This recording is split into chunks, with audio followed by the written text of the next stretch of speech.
Words of our Divine Mother from the book The Mother by Sri Aurobindo with the Mother's comments. Comments on chapter 4, page 72. Sri Aurobindo has stated in the book The Mother passage, money is the visible sign of a universal force, and this force in its manifestation on earth works on the vital and physical planes and is indispensable to the fullness of the outer life. In its origin and its true action, it belongs to the divine. But like other powers of the divine, it is delegated here, and in the ignorance of the lower nature, can be usurped for the uses of the ego or held by asuric influences and perverted to their purpose. This is indeed one of the three forces, power, wealth, sex, that have the strongest attraction for the human ego and the asura, and are most generally misled and misused by those who retain them. For this reason, most spiritual disciplines proclaim poverty and bareness of life as the only spiritual condition. But this is an error. It leaves the power in the hands of the hostile forces to reconquer it for the divine, for whom it belongs, and use it divinely for the divine life is a supramental way for the sadhaka. These are the words of our Lord Sri Aurobindo in the book The Mother. Now the question, how can one know if one's way of using money is in accordance with the divine will? For this our mother says, one must first know what the divine will is. But there is a surer way to surrender the money for the divine work. If one is not sure oneself, divinely means at the service of the divine.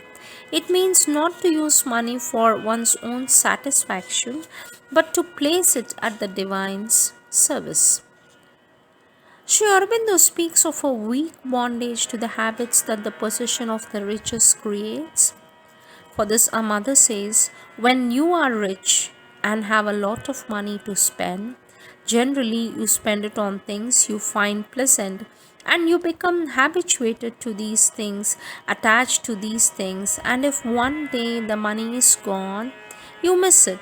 You are unhappy, you are miserable, and you feel all lost because you no longer have what you were in the habit of having.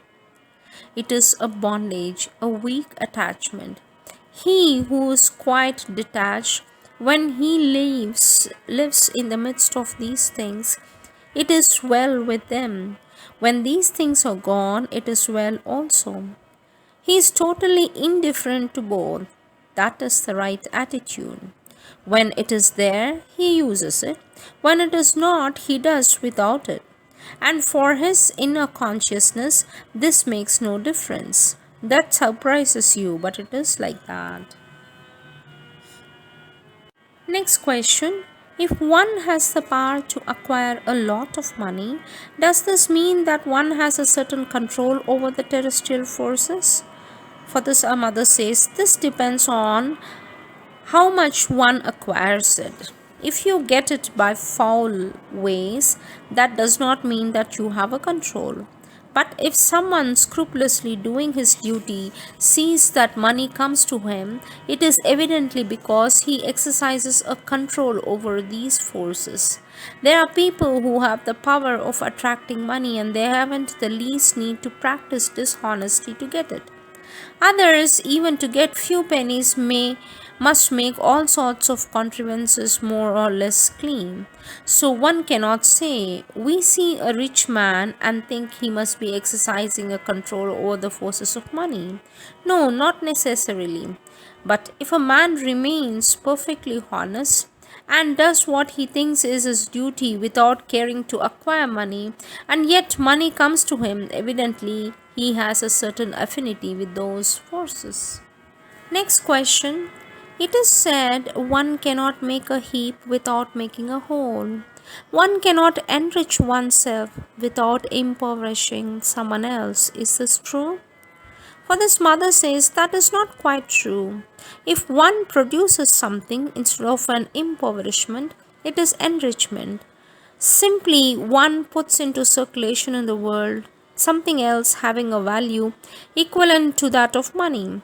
But to say that one cannot make a heap without making a hole is alright for those who speculate, who do business on the exchange or in finance. There it is true. It is impossible to have financial success in affairs of pure speculation without its being detrimental to another. But it is limited to this. Otherwise, a producer does not make a whole if he heaps up money in exchange for what he produces. Surely there is a question of the value of the production, but if the production is truly an acquisition for the general human health, it does not make a whole, it increases his wealth. And in another way, not only the material world, the same thing holds for art, literature, or science, for any production at all. Next question. When I was doing business, export and import, I always had the feeling of robbing my neighbor. For this, the mother says, this is living at the expense of others because one multiplies in the middleman. Naturally, it is perhaps conventional or convenient, practical, but from the general point of view and above all in the way it is practiced, it is living at the expense of the producer and the consumers. One becomes an agent, not at all with the idea of rendering service, because there is not one in a million who has this idea, but because it is an easy way of earning money without making any effort. But of course, among the ways of making money without any effort, there are other ways or others much more worse than that. They are countless.